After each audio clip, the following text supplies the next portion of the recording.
sweet way. Everywhere I find but gladness.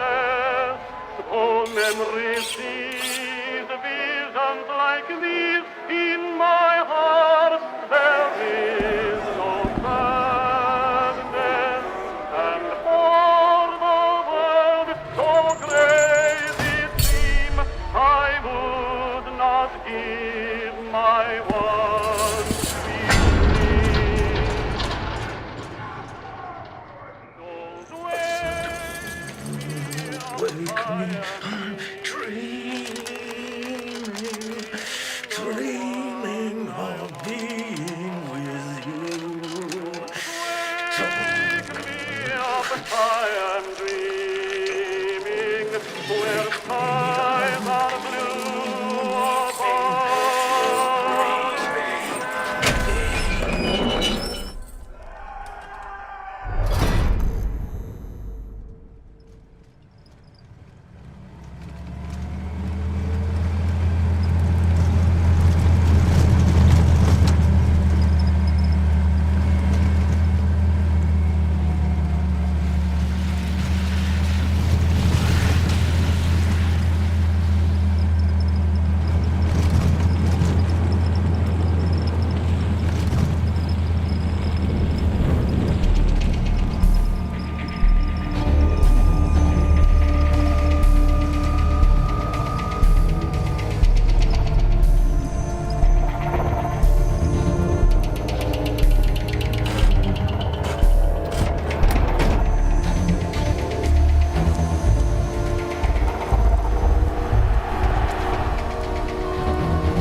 Jim.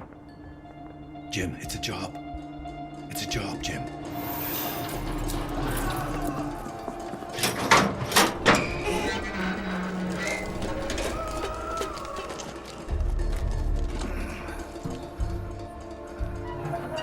It's Harrison. Jim. Jim. We've got a gig, Jim. We're gonna get you out. Yeah? Pay the general. No firing squad. Gulfstream at the airport. Hostiles? Minimal. Local assets on the surface. Once inside the underground facility, nothing. Why me? You're a specialist, Mr. Powell. We don't want to start a war. We want discretion and speed. So we go in, take out the What scientists. do you mean take out? The research Dr. Evan is involved in is at a very advanced stage. We need to strike immediately before the work is complete and Dr. Evan disappears. You'll be escorting Dr. Healy here into the facility. She knows the research and will direct you in what to take. She'll be in charge. I put the team back together. The old team, yeah. Your team. They're ready to go. Who's this? Spencer, meet Powell. Spencer's company security. He's with me. No surprises, no passengers in this gig. He's part of the deal. What do you mean he's part of the deal? Is he part of the deal, Doug?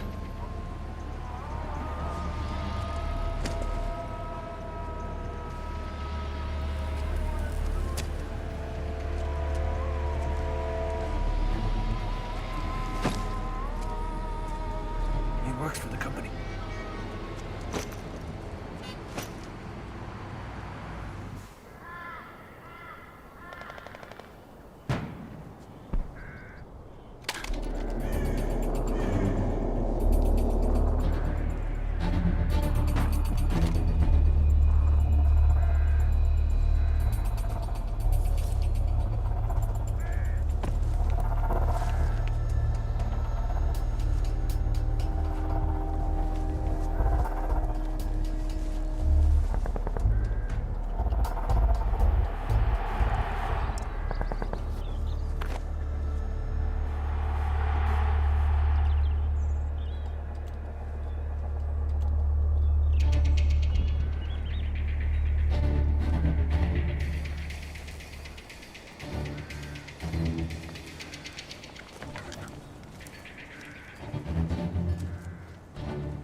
You okay, boss?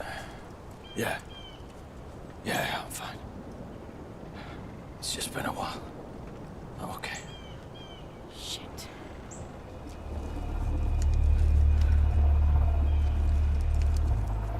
Mines.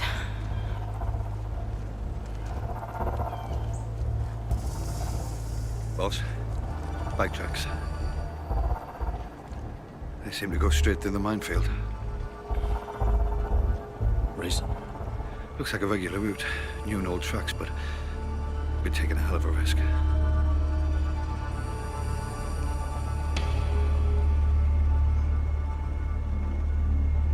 Okay, Mason, give it a go. Stay on the tracks. Should we go around? No, we're on a tight schedule. Your schedule.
Chechens. Terrorists, paid goons. They're killers, murderers, rapists. The usual.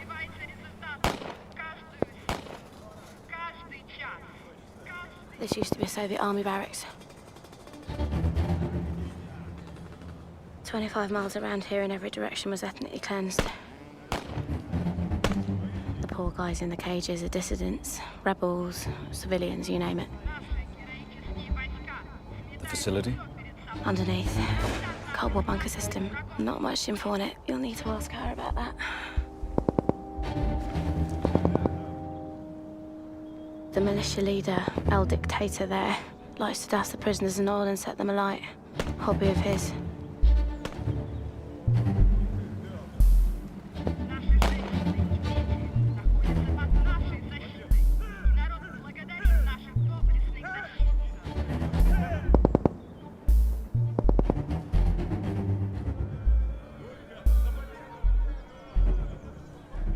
It's time. Williams, come in. You could say that. Proceeding, good luck. Let me do the talking, Harris. I'll get us in. Bet you weren't expecting this welcoming committee. Looks like a raiding party coming back. Look at that one. They should be at school.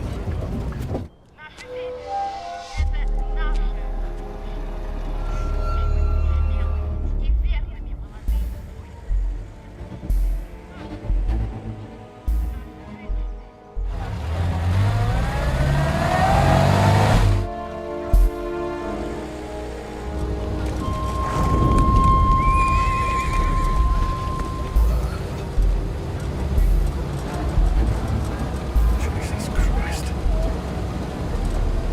Okay, this is the main militia base.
Looks like dissidents brought in for questioning.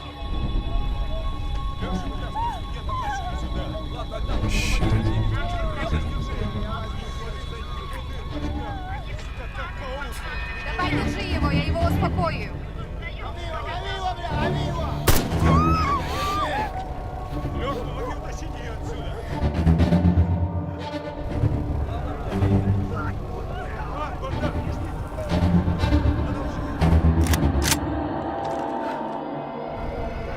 Пропустить эту машину, давай, приезжай, приезжай.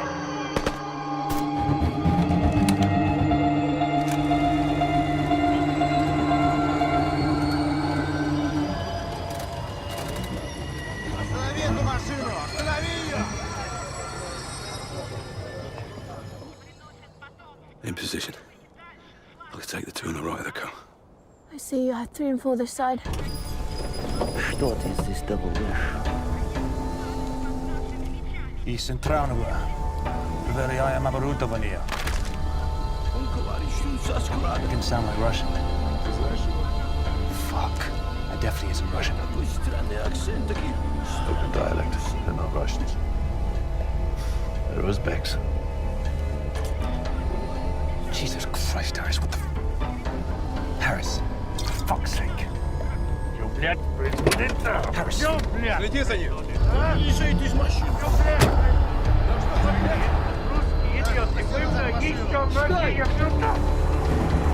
Zwei Detektoren. Corey, you found it. Boom, seen it.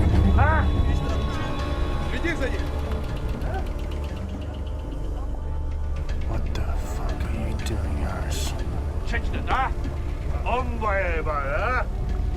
Boini? Where's the Boini, huh? Смотри, это уж. Опусел свой. Vodka. Harris has been drinking again. Гусник.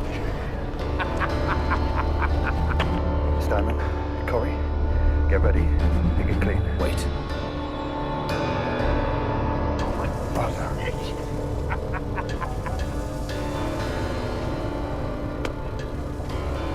Свобода, блядь! За свободу, блядь! Ничто не может помешать нам, нашим прадедам крестов, We're in. против наших врагов.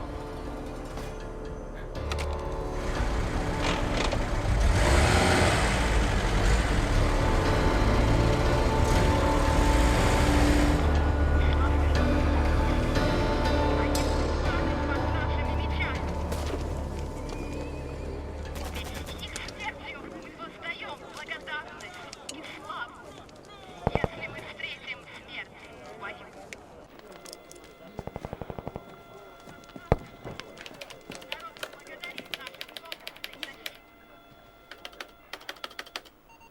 Ему.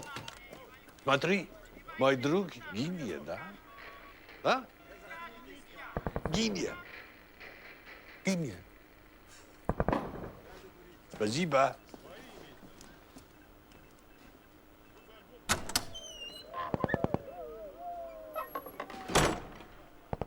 Stand by, everyone. Stand by. Where the fuck did you learn to talk like that? Oh, I'm not just a pretty-faced me, you know.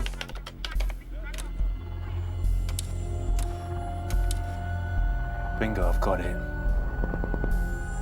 Be the North Wall in 12 minutes. The North Wall is clear. I repeat, the North Wall is clear.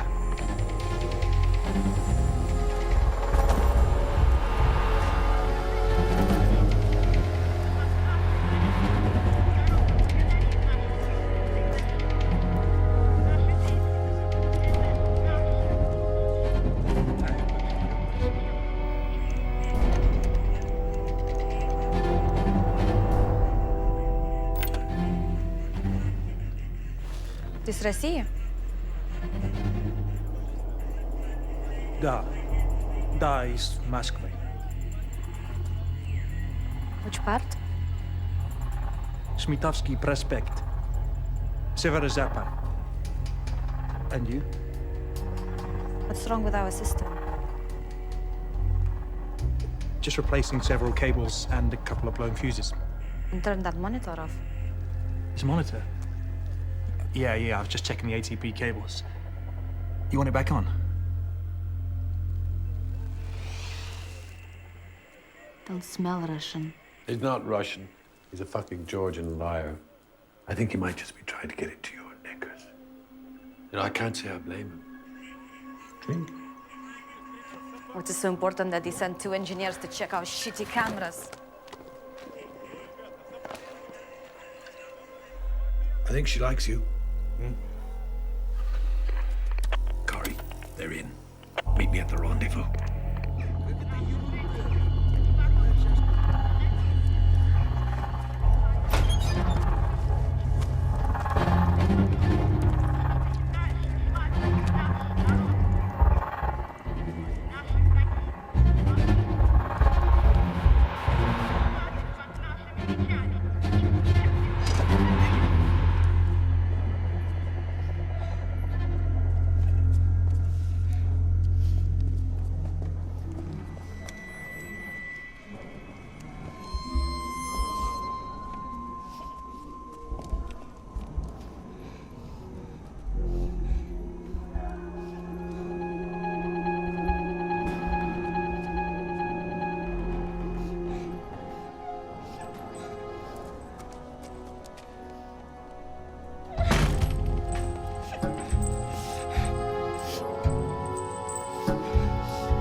So what do we do, boss, eh? Do we cut her down?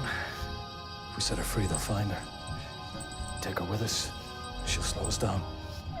Either way, they'll know we were here. We can't take her with us. Not down there. Can't even leave her like this. Now she's seen us. She's not gonna say much.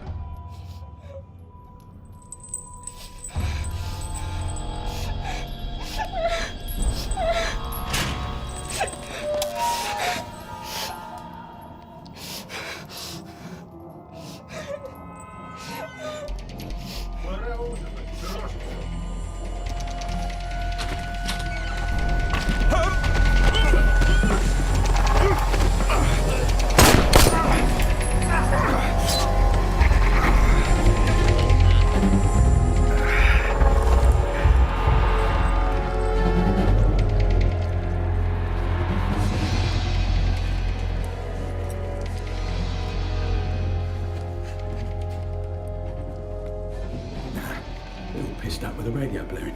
Some Azerbaijani funk. Never heard a thing.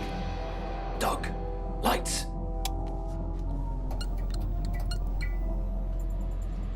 Pal, she's dead. One of the shots caught her. Great. Now what?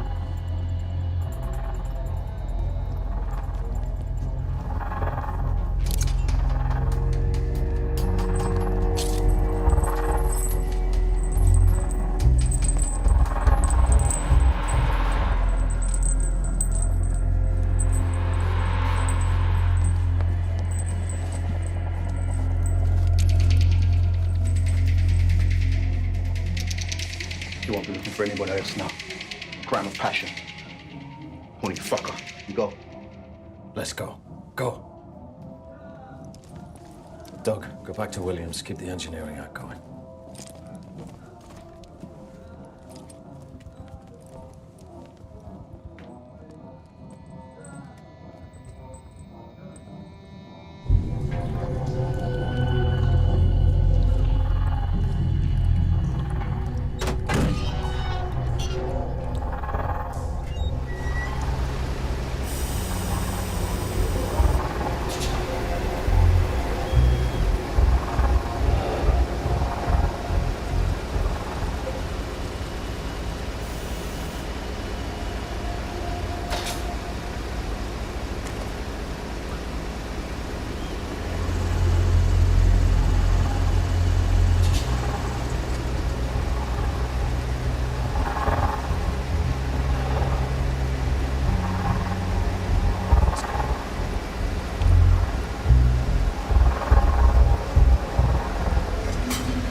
Kushak Padama. Drunk as skunks out there. Some terrible fucking singing. Пожалуйста. Спасибо.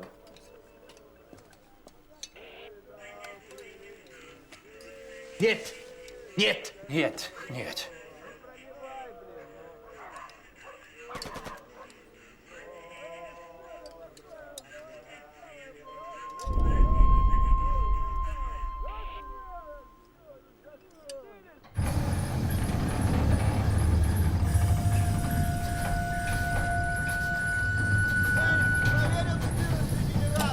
Я думал, ты это сделал. Давай торопись, я уже хочу выпить. Хорошо.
they don't use these tunnels anymore.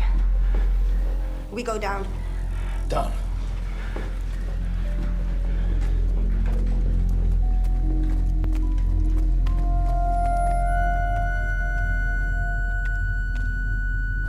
What's down here? Oldest part of the bunker goes back to the 1950s. Offices, infirmary, and canteens for Soviet troops. Who knows what else? Yeah, it's amazing.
What do you reckon happened here?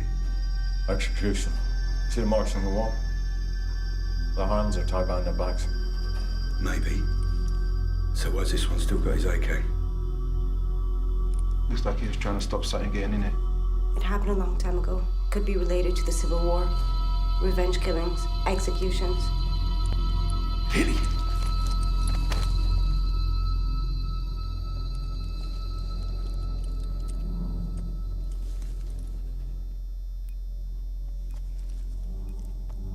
Corey.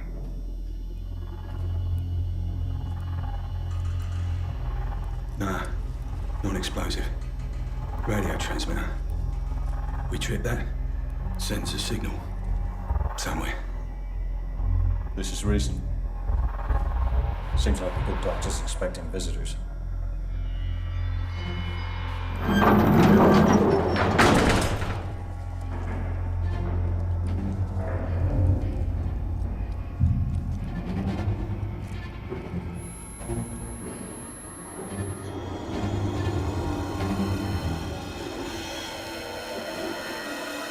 Harris.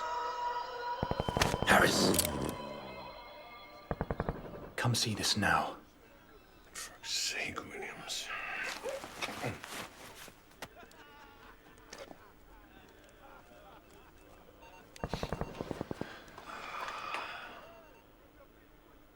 Williams, I can't see a fucking thing. All right, just keep watching.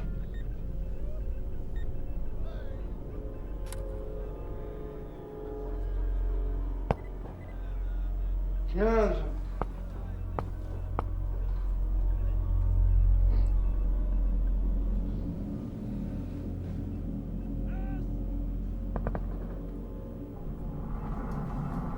They've got company. Someone's following them. Jim. Come in, Jim. Jim, come in. Can't reach them. Gone too deep. You stay here. I wouldn't touch the rest of his stew, by the way.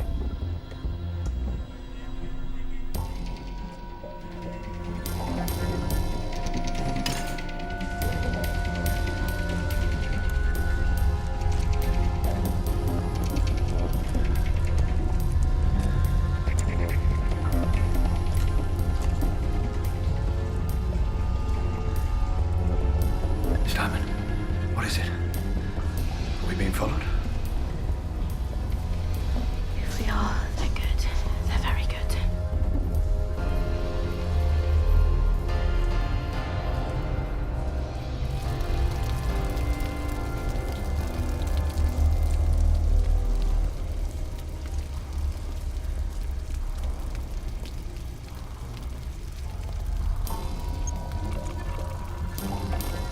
Is it contaminated?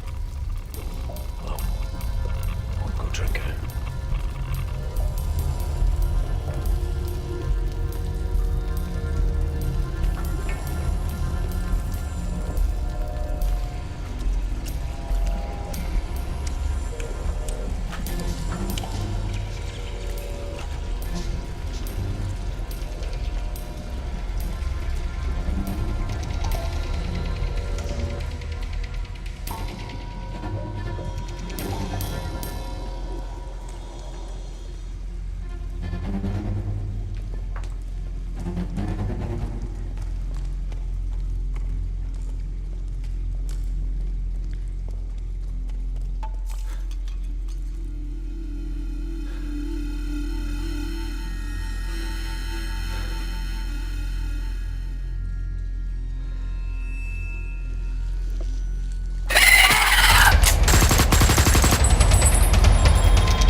Clear.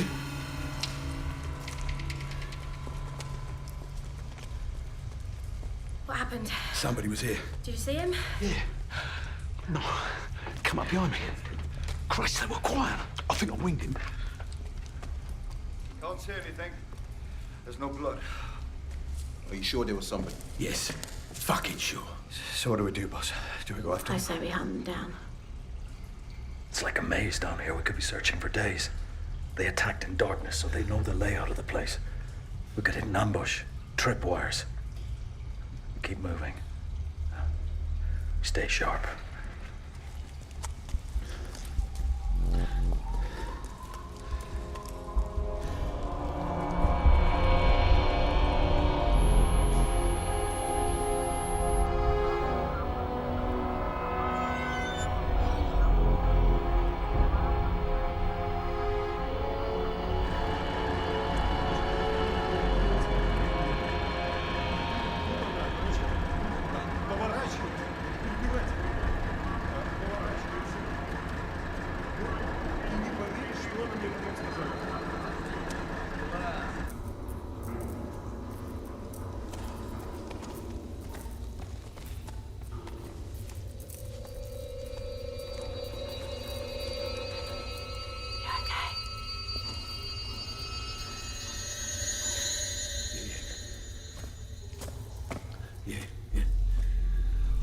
Fucking tunnels, that's all.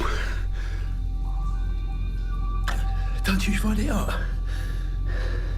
No, it's fucking freezing down here.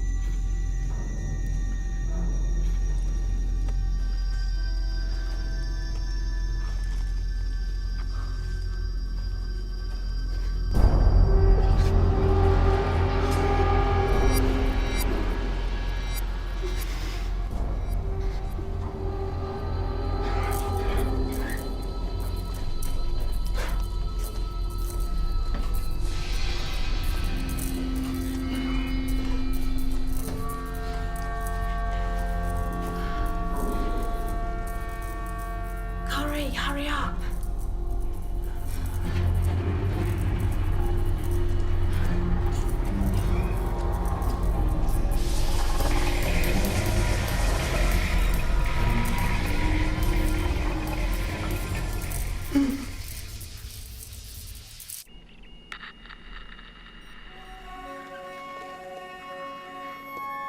What are you doing? Just checking these monitors. You seem very interested in monitors. I'd like you to meet Grigori. I have high hopes for Grigori. I think he will make an excellent soldier, Yeah, I'm sure he will. despite his obvious drawbacks. Such as? Grigori is from the mountains, and his Russian is rudimentary. He only speaks local dialects and, of course, Georgian, as his family are from there. But I forgot. You're from Georgia yourself, are you not? Tbilisi. I'm from Tbilisi. It's a lovely place.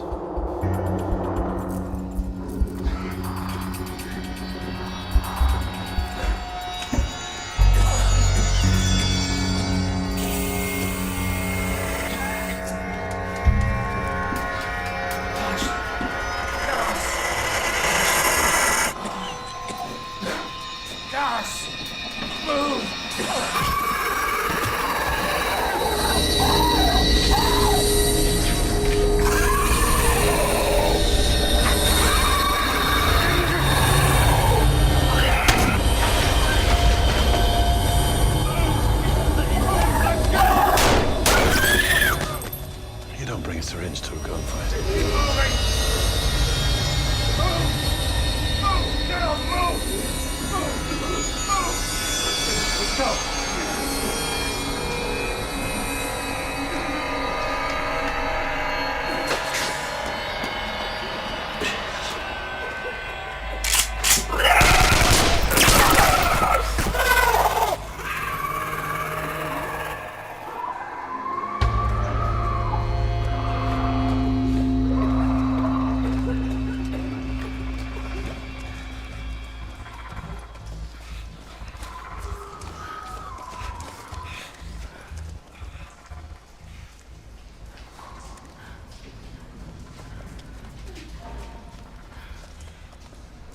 This is it.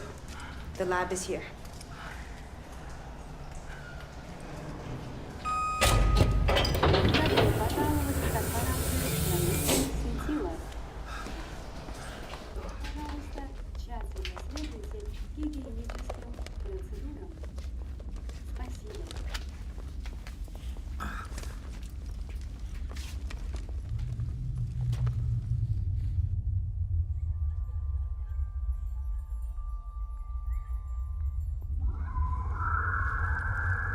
The medical facility? This way.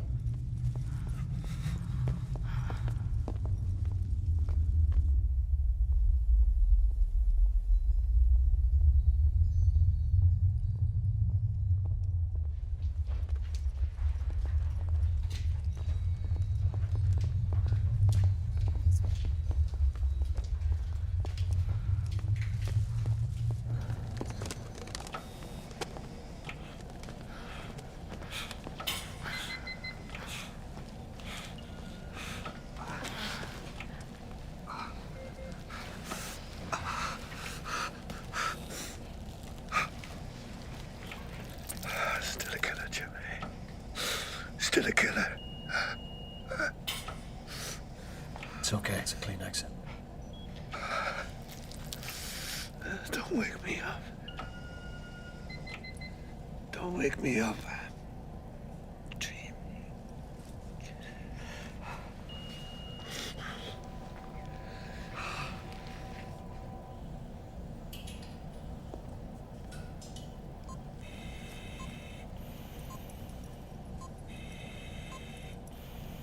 Let's find Irvan.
suspected it was you. Down.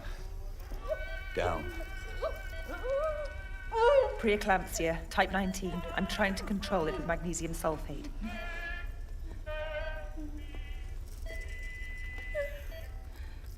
Help me get her over there. Help me.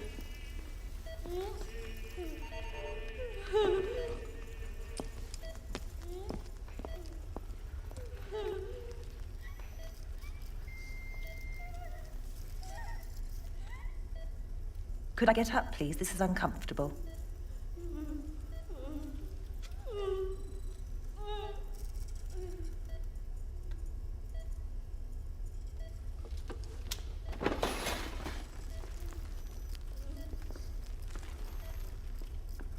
I had to risk it. I warned you. This is exactly what would happen. Who's the girl? Specimen A, Ali. A for Ali. Specimen? She's the specimen you wanted. One of two. So you're just going to steal them? And yourself too, apparently. No. Not me. She just wants me dead. One of my men is missing. It's easily done. Miles of tunnels, steps, no lights. Yeah, and a few syringe-waving lunatics. Ah. They're all right. Yeah, they're fine. I mean, they try to fucking kill us, but they're doing really well. 2 of them are dead. Who are they? And I sense that this is some kind of fucking game between the 2 of you. And I'm not laughing. Who are they? War orphans. I found them wandering the tunnels, starving. I train them, they assist me. And they're also useful as a deterrent. They scare those men upstairs from getting too curious. What's in the syringes? Used to be loads of biological agents stored in the tunnels, Soviet biowarfare stuff. It's an unpleasant cocktail. Not advisable to get dosed. How long has she got, Mathesis? Your timing is perfect, Lila, as always. Hours. We can't leave. The girl is due to give birth.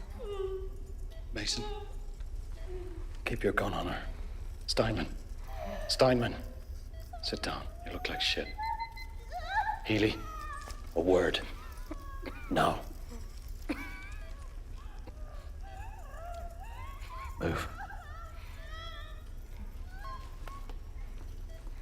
It's okay.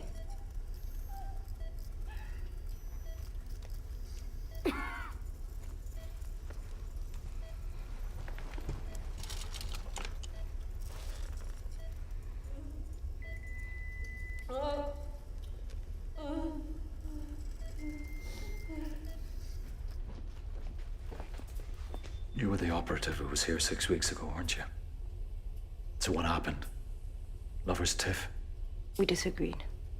She's your boss. We're both employed. She was the lead scientist and you were under her. We're leaving in 30 minutes. We can't take the girl. In her state of move, we'll kill her. And I can't risk Williams being crucified by that mob up there. And our only escape route cut off. I'm in charge down here, pal. We stay. And I don't like being lied to. You have 30 minutes. Figure it out.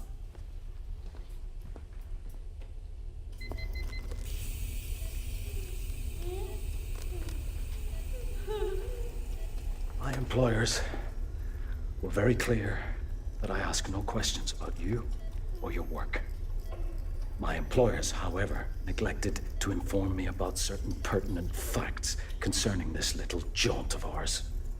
Which means that I have a missing operative, I have a half-gassed crew, and I have an old friend in the next room with a bullet wound in his stomach. So,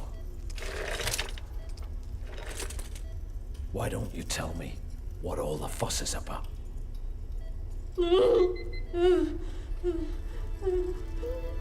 The old Soviet Union kept many secrets.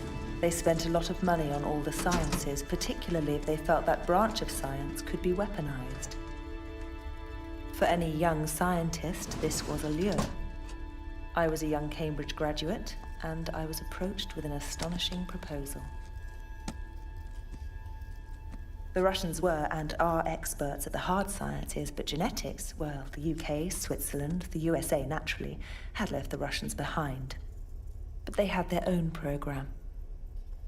This vast country is littered with the craters of meteorite strikes. Some are famous, like the 1908 Tunguska event. Some hit this planet millions of years ago. Throughout the Cold War, Soviet scientists explored each site, looking for anything that might help them against their Western enemies. Anything that might lead to something handy, like the atom bomb, for example. No, it's not that. This is the Scintilla Project. It's why they approached me. This is a 2.4 billion-year-old meteorite, buried in permafrost for at least 70 million years. When this hit the Earth, dinosaurs were still romping around. What the Soviet scientists discovered was organic material inside this rock. Cells, DNA, genetics. They needed a world expert in genetics to be able to extract the DNA and to be able to use it. I was approached for the job. And they promised you vast riches. Lord, no. Anyway, it wouldn't have interested me. They offered me something better. Complete freedom to work on this without being constrained by any rules. Laws. Yes, if you like. Laws. What Matisse has discovered. Now, why don't I show you?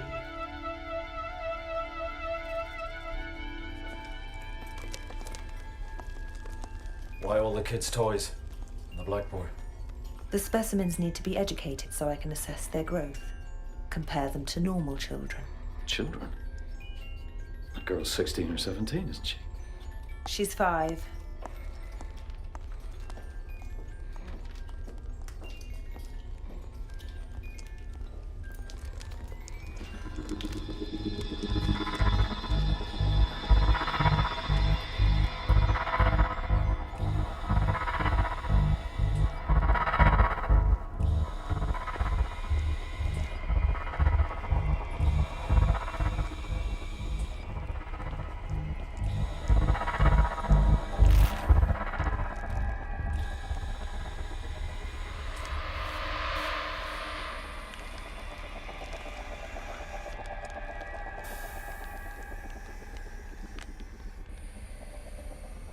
Goethe.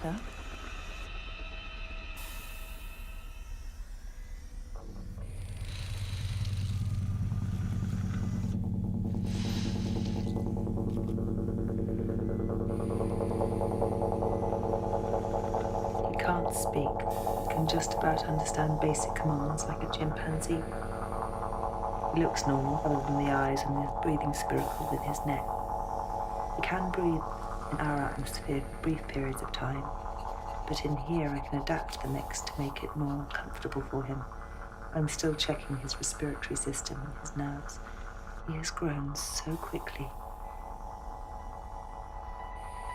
How old? Goethe is also 5. What the fuck? Let's talk outside. You okay? What's wrong with her breathing? You fucking guess.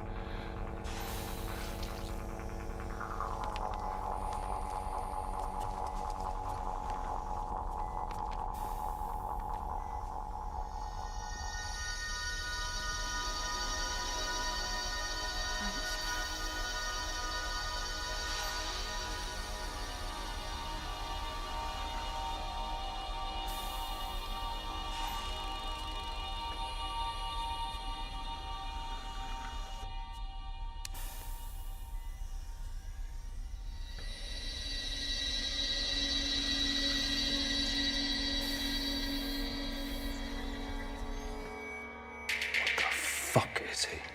Half human, half is that DNA from the meteorite. Half. I needed the human base to fill in the gaps in the DNA. The offspring of the girl will be a second-generation subject, more alien than Goethe or Ali. Purer, brighter, hopefully. Goethe. You had to call him Goethe, didn't you? Not Joe or Tom. You really don't understand this. I'm not paid to understand this. I'm paid to do a job, to honor my client's needs. Do you think her plan involves you and your band of merry men swanning out of here with your pockets full of cash?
progress of the subjects is remarkable.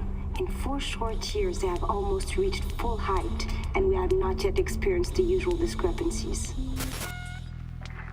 The boy shows no signs of intelligence yet, but Mathesis is most excited about the girl and her breeding possibilities.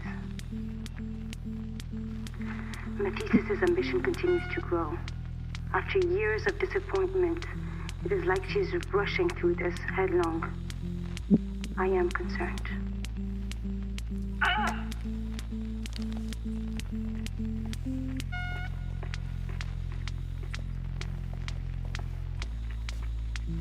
He fails even the simplest sight recognition tests.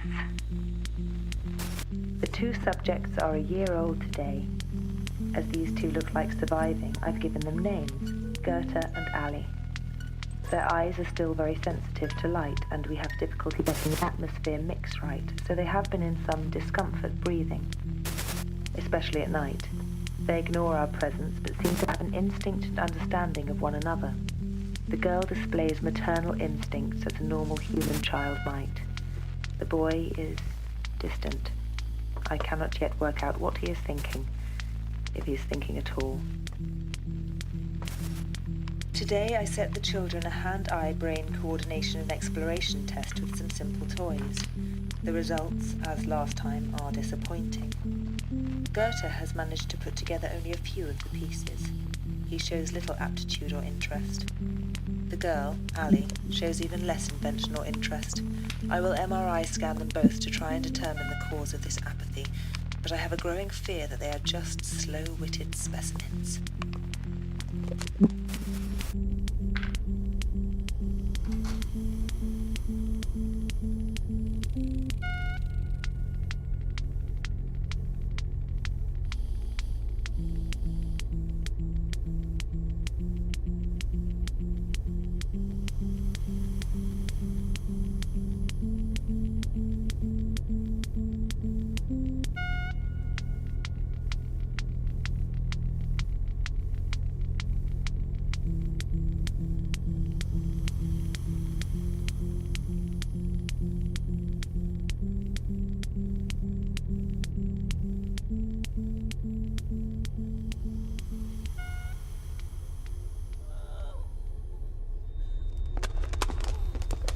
He said get in there now.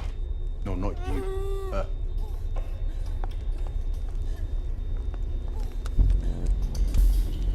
Nothing is working. I can't stop the pain. We're gonna lose her. No. No, we I can warned you, her physiology is too different, too unknown. You should have tested more.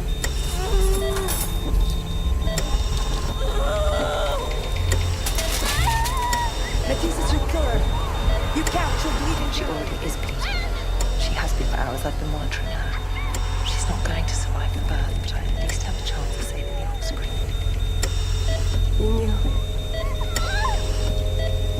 It was all I could do.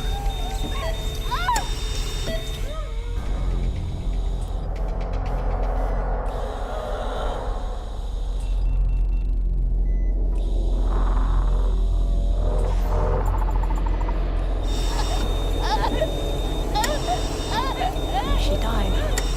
Get out. Is she dying? She's dying. Can you save her? It's not a case of saving her. She's brought the child full term despite everything. Can you save her? No. Can you at least stop the pain? I have tried. Normal opiate analgesic.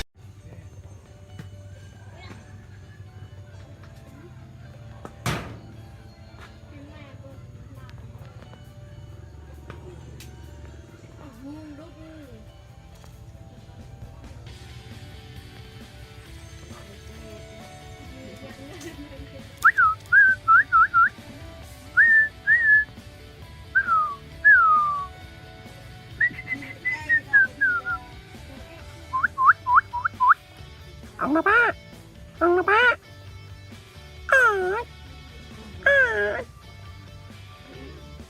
John.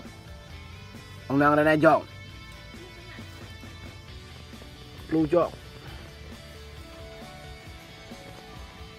John hơi John. Mau. Mau nào.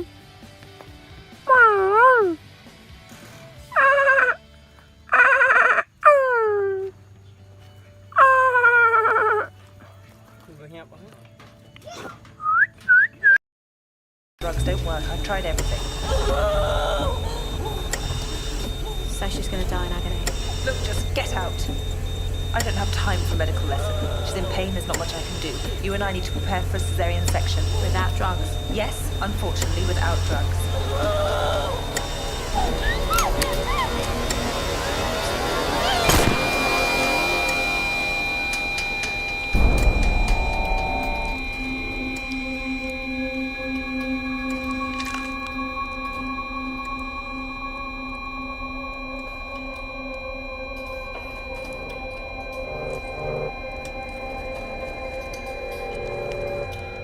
Have you any idea of the billions of dollars of research you've...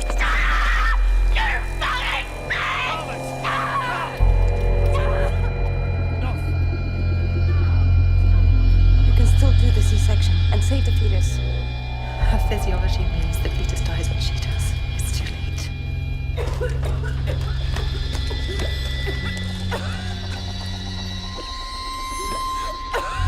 Take a minute. Okay, calm. Calm. Calm. You're still in there. Okay? Sure? Okay.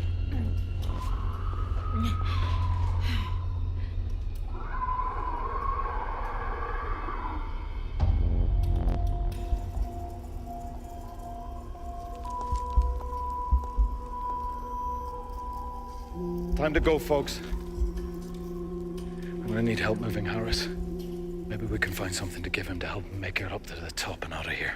I'm not leaving. You are leaving. I've lived here 17 years. I'm not leaving now. Either here or out there, I'm dead already, so I prefer you leave me here or finish it now. The company's orders are to take the research, the specimens, destroy the facility, including Dr. Irvine. You want me to kill her?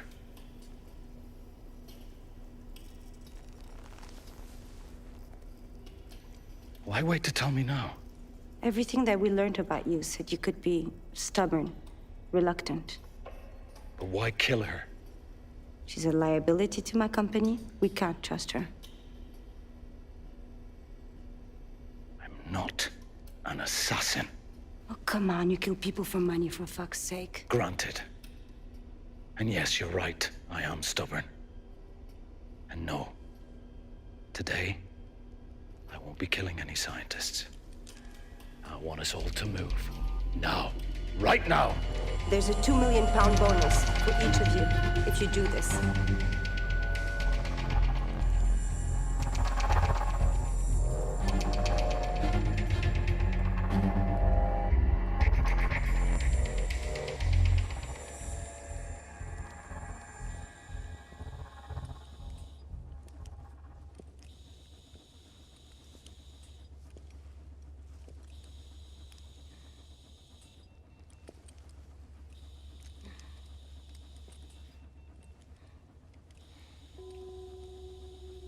I'm sorry.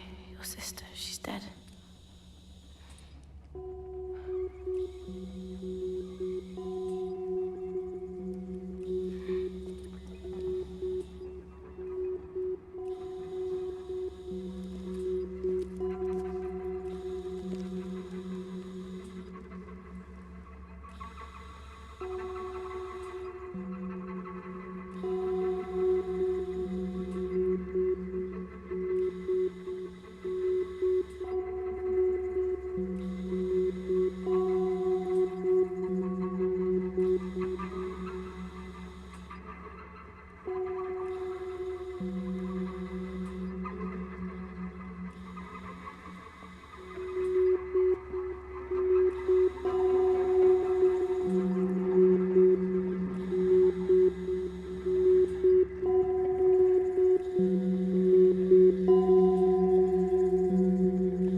Divine, you can help us by calling off your mole rats.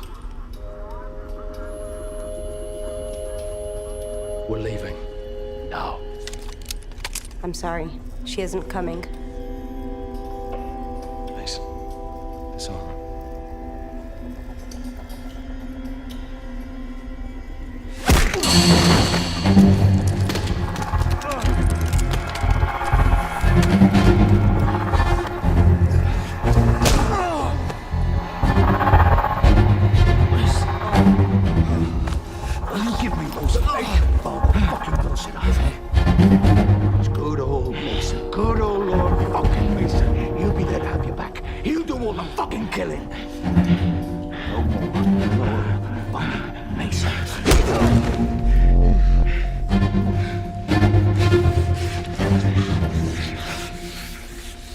What did they offer you, Mason? How much did they offer me?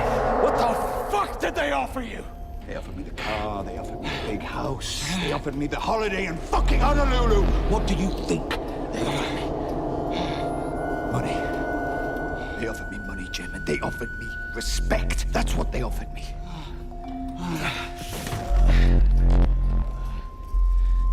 You tell him. Head of Internal Security.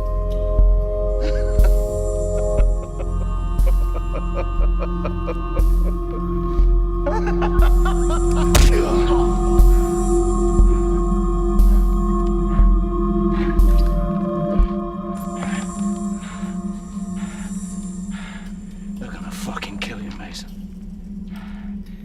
They're gonna fucking put a gun to the back of your head and blow your pathetic little fucking brains out. By the way, Harris, he planned all this.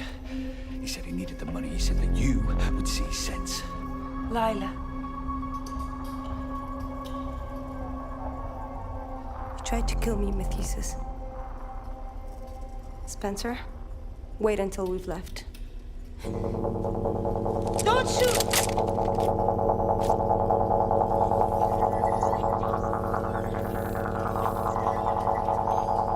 Gerta, what are you doing out?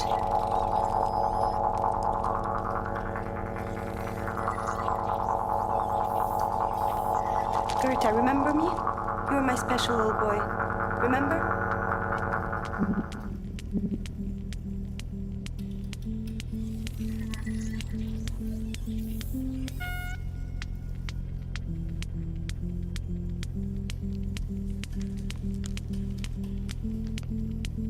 I doubt he has the capacity to feel anything.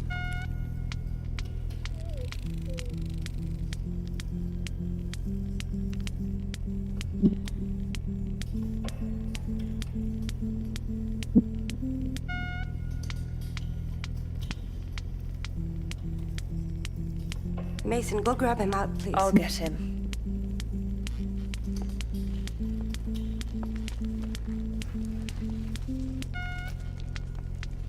Gerta, I've asked you nicely.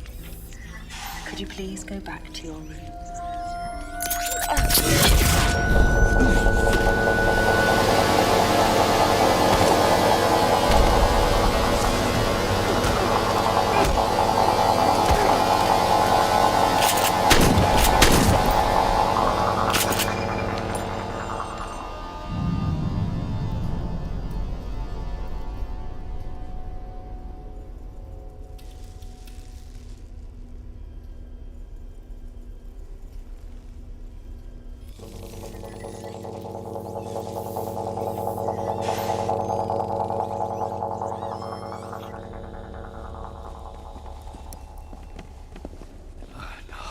Steinman! Steinman! Hear me? Steinman. You okay? Steinman. No, don't move her. Both her leg and arm are badly fractured. I'm gonna need supplies for medical. Stay with her. Stay with her, girl. You too. Move. Steinman. Okay. Steinman. You okay?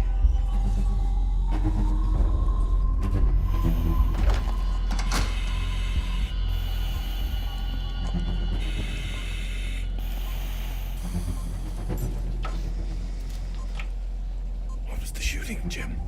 It's nothing. Steinman got hurt. Are we under a new regime? No. Brief insurrection. Dealt with. I fucked it up, didn't I?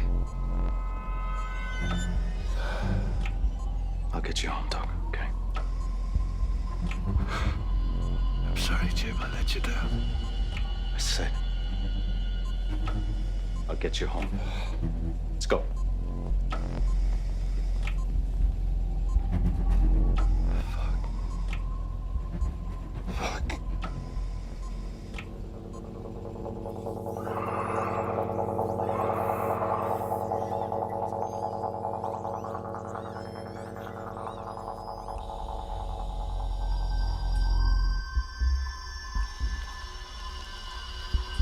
Irvine is dead.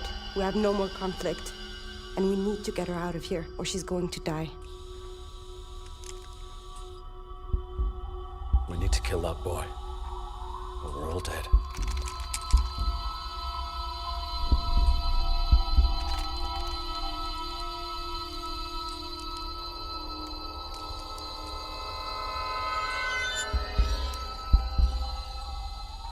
Clear the way.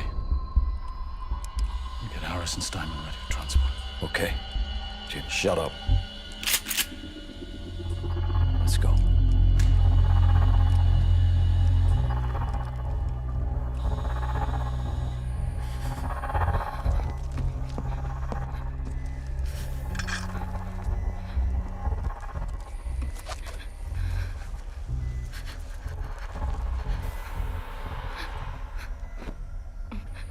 Come on up.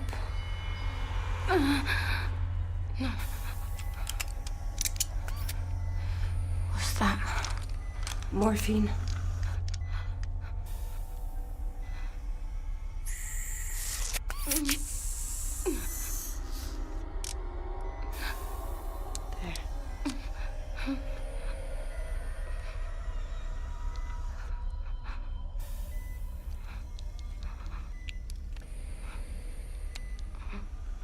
Don't worry. It won't be long.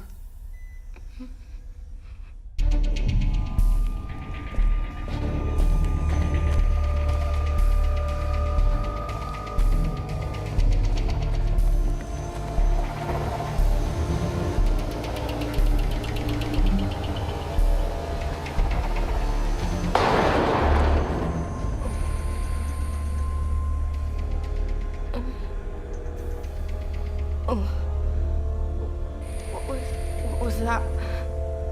That's not morphine. Shh.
She didn't make it.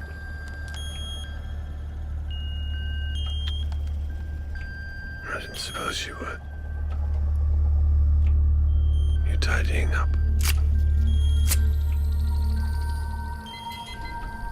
the shot, you know.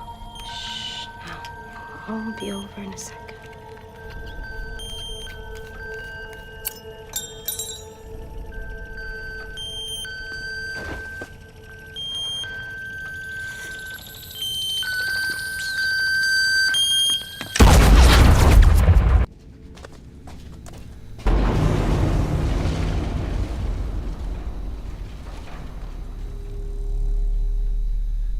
I'll go check.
Our philosopher friend came this way. I'd agree with you. Jim! They're gone. They're all gone. Harris, Steinman, and Healy. They're all dead. You sure? Yes, I'm sure. Harris, Steinman. Something must have got them, Jim. It's like a fucking war zone down there. Looks like the medical facility got fragged. Fuck. You certain? Yes, I'm fucking certain. Well, fuck it, that blows this gig. I'll hit you right out with you guys. I'm not getting paid anymore anyway. There's an elevator this way. What are you talking about? What elevator? It was Healy's escape route. It's a main access shaft. Only to be used if shit hits the fan. And shit's hit the fucking fan. Let's go.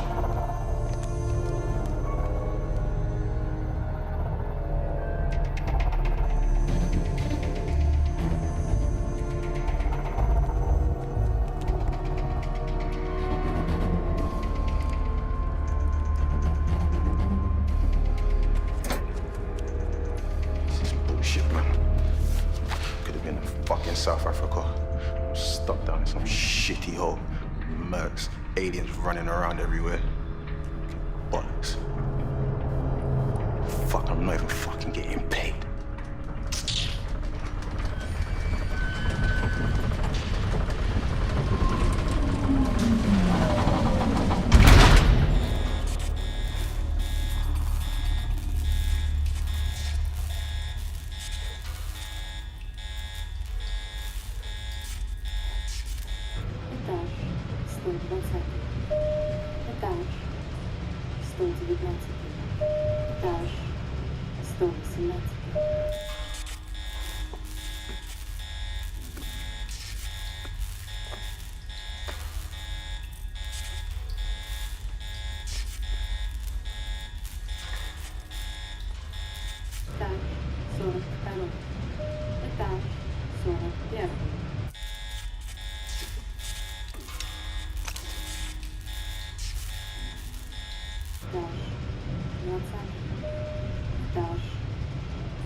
Don't know about you two, but I'm not keen on meeting a head blowing off friend. That's someone else's problem. Yeah, totally. I mean, if we get the drop on him, I'll take him. I'm not getting paid. But I'm not going looking for him, especially with that device of his. Shit.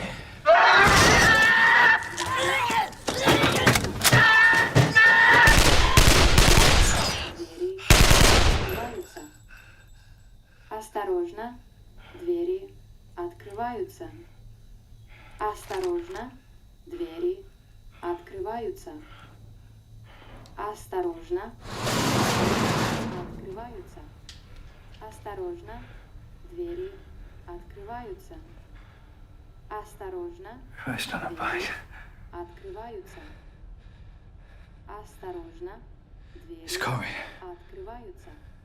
It's that syringe shit. Осторожно, двери открываются. Осторожно, двери открываются. Осторожно.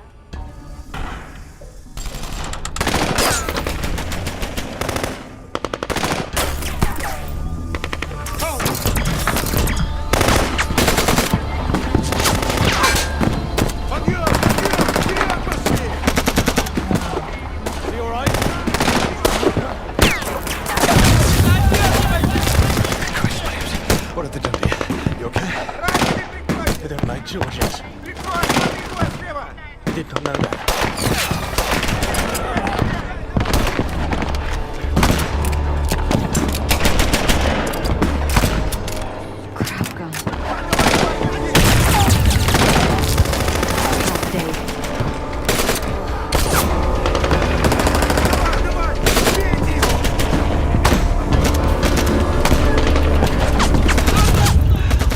Who are they firing at?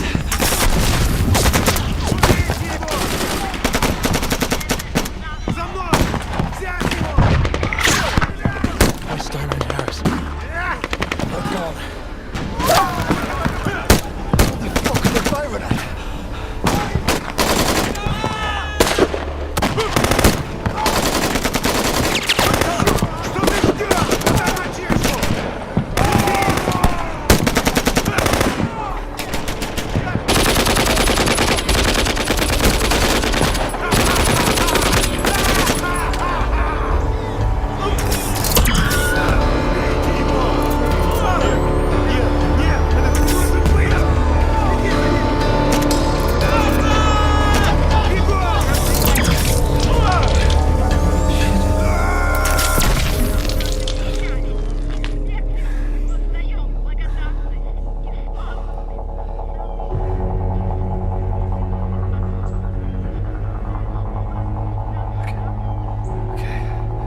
Okay, boss.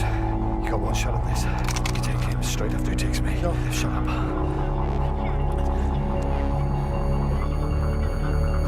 What are you waiting for? Come on! Come on, then!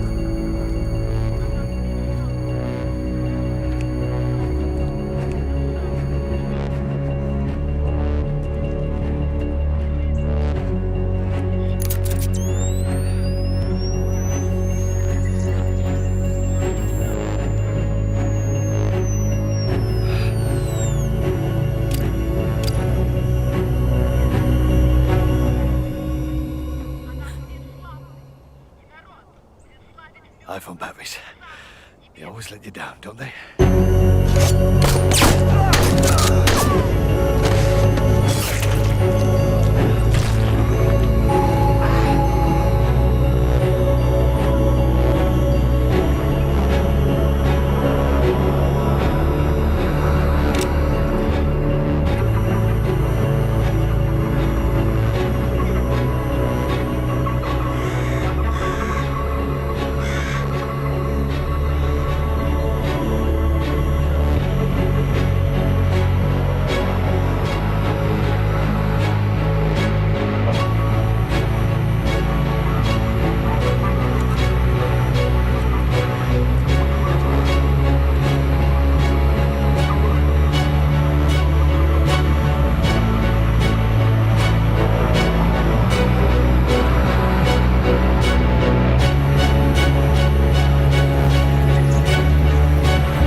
my one sweet dream.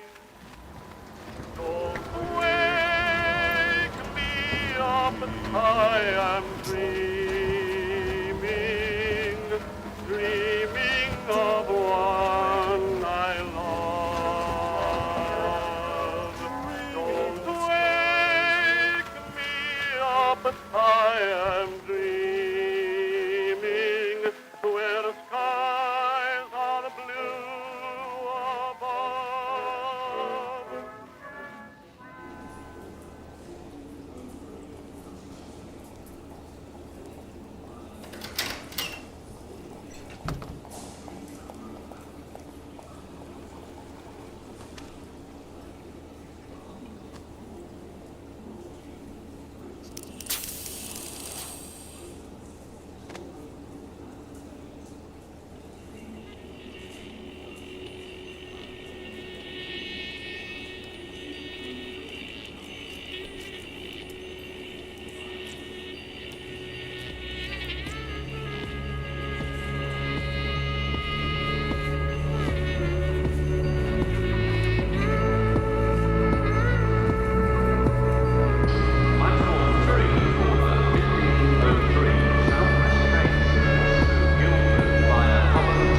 The Appalachian Trail encounter.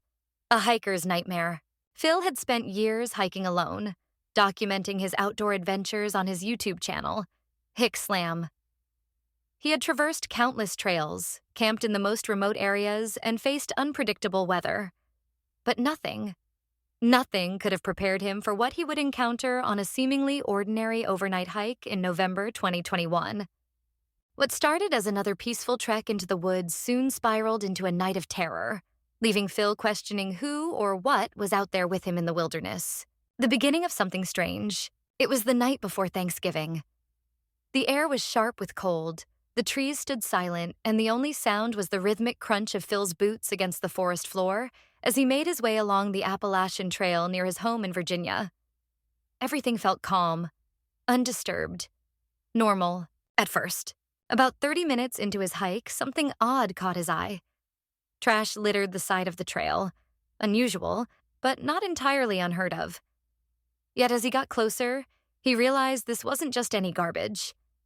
The items, plastic containers, scraps of paper, had something written on them. Scrawled in frantic, erratic handwriting were song lyrics, snippets of poems, strange and disjointed phrases. The words were desperate, messy, like they had been scribbled in some kind of frenzy. A chill ran through him. Why would someone take the time to write on these objects, only to discard them deep in the woods? As he continued walking, the bizarre notes became more frequent. Some spoke of government conspiracies, secret agents, and cryptic warnings. Others were deeply personal, almost like diary entries from a mind unraveling. Each one was fresh. No sign of weather damage, no dampness from the elements. Someone had left them recently. Then, his flashlight beam swept over something that made his breath hitch. A dead duck. It lay motionless, its feathers still intact, its body limp but not yet decomposed. A sickening realization settled over him. The duck had been placed there. On purpose, right next to one of the notes. Phil's instinct screamed at him to turn back. Something wasn't right. But he pressed on, documenting the eerie discovery for his viewers, hoping, perhaps foolishly, that there was some kind of rational explanation. The shelter, the fire, and the stranger. Not long after, he reached the boundary where the trail transitioned into deeper wilderness. The deeper he ventured, the more off everything began to feel. The forest, once peaceful, now carried an oppressive silence. Even the wind had stilled, and then he saw it. Just ahead, about 20 yards from the trail, a small campsite stood hidden among the trees. A crude shelter made of a tarp. A fire, still burning, its flames licking hungrily at the cold night air. Someone was here, but Phil couldn't see who. A sudden rustling from the trees sent a spike of adrenaline through him. He wasn't alone. Someone, possibly the person who had written those notes, was nearby, watching. At that exact moment, two figures appeared from the trail ahead. Two women hiking with their dog. Relief flooded Phil until he noticed their expressions. Wide-eyed, nervous. One of them spoke first, her voice laced with urgency. "Have you seen the guy?" Phil felt his stomach tighten. "What guy?" "The one leaving all the creepy notes and the dead animals." Phil hesitated, then pointed toward the burning fire in the distance. "There's a campsite just over there." Their faces drained of color. "Can you walk back with us?" one of them asked, her voice trembling slightly. Phil didn't hesitate. Something in the air, something primal, warned him that staying near that fire was a mistake. Without another word, he turned and walked with them back down the trail. Once they reached their cars, the women thanked him and hurried off, their dog whining as if sensing danger. Phil stood there for a moment, debating whether to call it a night. But something inside him, the same pull that had led him to explore the woods all these years, urged him forward. He wasn't ready to give up just yet. He turned and headed deeper into the forest, aiming for a shelter farther away, somewhere he hoped would be safer. The shelter log's dark secret. When he finally reached the next shelter, exhaustion weighed on him. He set up camp, built a fire, and tried to shake the unease that had been trailing him all night. That's when he spotted the shelter logbook. Most Appalachian trail shelters had one. Small journals where hikers left messages, notes about their travels, sometimes even funny anecdotes. Curious, Phil flipped it open, scanning the recent entries. And then he froze. The handwriting. It was identical to the writing on the notes and containers he had found earlier. In 2018, while I was incarcerated at the Okaloosa County Jail. His breath caught. The entries spiraled into disjointed ramblings, references to biblical passages, ominous warnings, rants about government spies, and hidden messages in music lyrics. Think grave robbery, Little Mrs. Wolf, J.B. and Company, wicked schemes. Phil's skin prickled with unease. Whoever had written those scattered notes out on the trail had been here. Not just recently. That same day, a rustling outside snapped his attention away from the book. His flashlight flickered as he pointed it toward the dark trees beyond the shelter. Nothing. Then he noticed it. A half-empty Gatorade bottle dangled from a string on the ceiling of the shelter. Attached to it was a note. Same handwriting. Watch out for Yeet Mouse. The dead do walk and talk. Phil swallowed hard. Every nerve in his body screamed at him to leave. The man in the dark. Still, he forced himself to settle into his tent, the fire crackling just outside. But sleep never came. His ears strained for any sound, every snapped twig sending a fresh wave of paranoia through him. And then footsteps, slow, deliberate, approaching the shelter. Phil's pulse pounded. He reached for his flashlight and carefully unzipped the tent just enough to see outside. A lone figure stood in the darkness. A headlamp flickered from the man's forehead, casting strange, shifting shadows across his face. Phil didn't move. He didn't breathe. The man stood motionless for a long moment. Then, as if sensing he was being watched, he took a single, deliberate step toward the shelter. Phil didn't wait. He scrambled to grab his gear, moving as silently as possible, every instinct screaming at him to go now. With his heart hammering in his chest, he slipped from the tent, keeping to the shadows as he made his way back to the trail. He didn't look back. He didn't dare. By the time he reached his truck, his hands were shaking. He locked the doors, started the engine, and drove away, checking the rearview mirror the entire way home. Phil never returned to that section of the Appalachian Trail.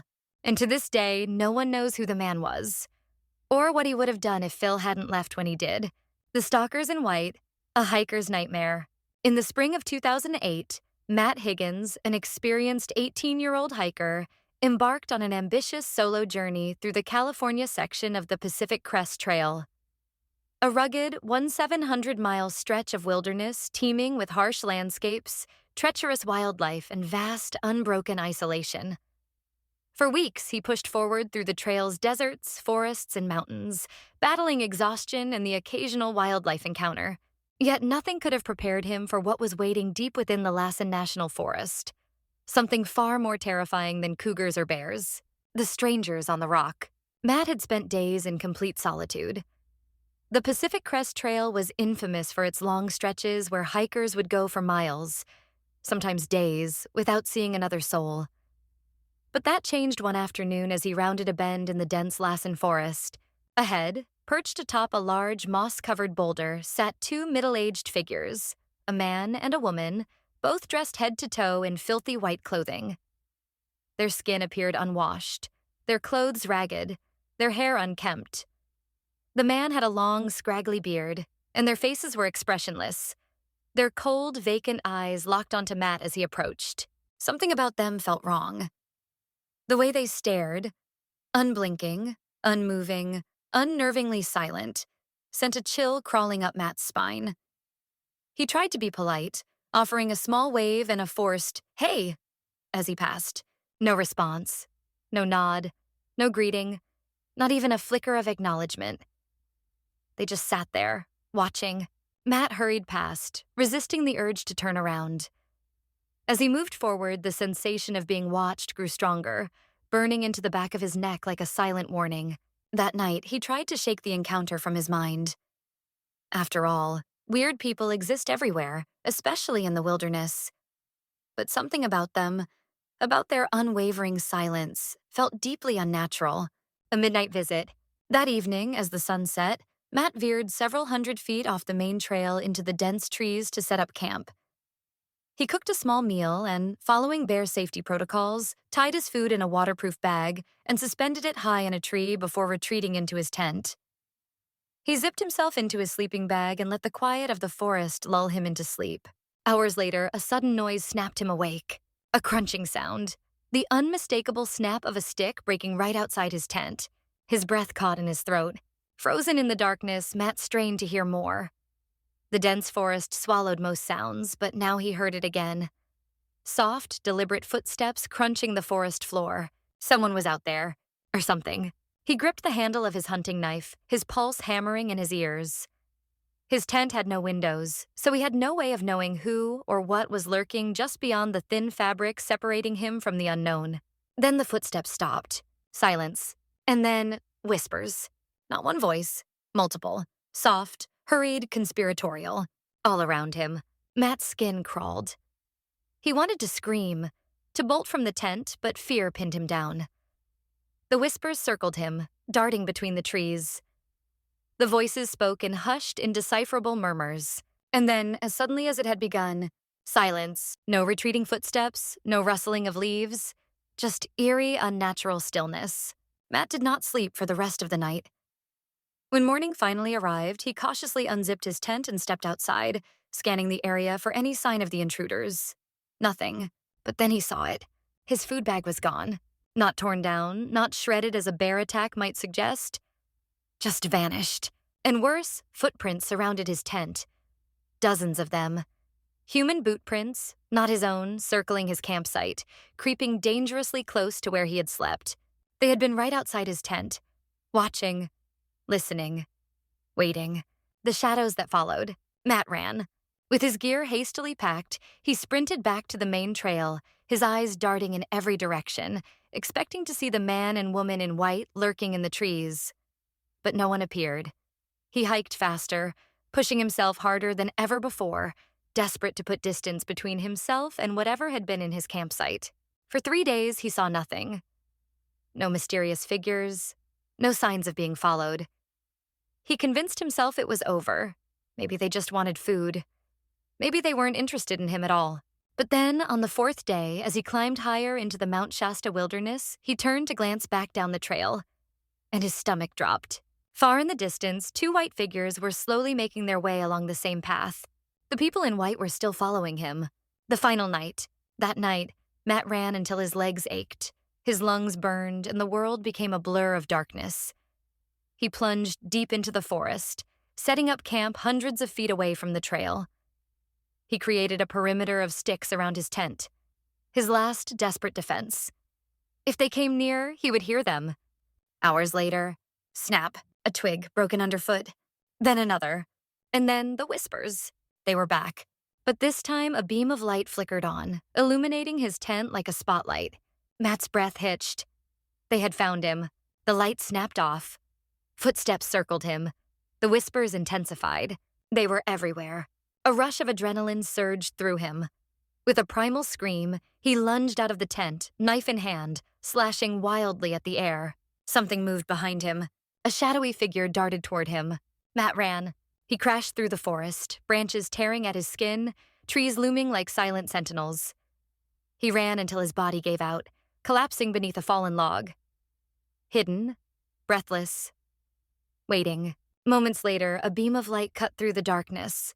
It hovered, swept side to side. They were searching for him, but they never found him. The escape. By dawn, Matt staggered back to civilization. He reported the stalkers in white to authorities, but no leads surfaced. No arrests. Matt never learned who they were, how they tracked him, or what they wanted. All he knew was this.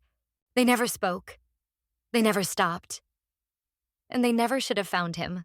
But they did, and they could again.